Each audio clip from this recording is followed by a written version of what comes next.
Welcome to your tasting for the Glenmorangie Nectar D'Or. So the Glenmorangie has a whole range of whiskies that they do that it's based off of their standard original and that are then finished for an extra period of time in different casks to obviously show kind of the versatility of what cask finishing can do to whiskey.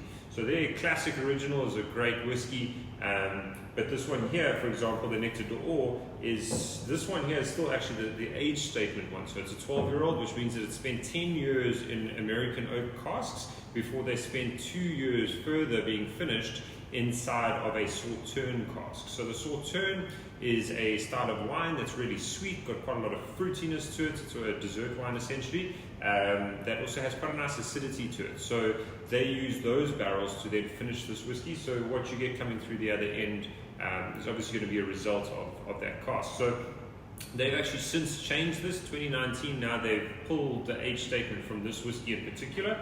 So it doesn't necessarily mean it's an exact 12-year-old, but they still use the same process essentially, where it's an American oak followed by a Sauterne cask finish to create their Nectar D'Or. So this one here, if you have a look at the color of it, quite a nice kind of darker gold color to it, so it almost looks like a really good dessert wine in the glass.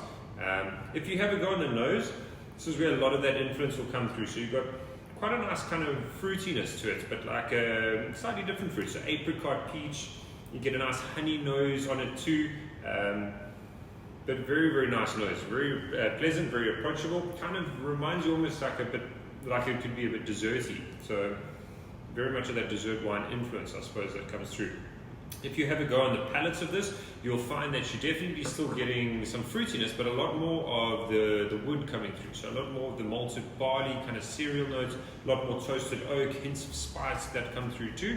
And those will be kind of offset by those little fruity and floral aromas and flavors that will bounce around at the same time. So very pleasant, got a hint of sweetness to it, but a very easy drinking whiskey, one that can quite easily go at the end of a meal, but also one that's quite a good choice if you want to do some day drinking, for example, and you needed a whiskey to accompany you. So I hope you enjoy the Glenmorangie Nectar D'Or.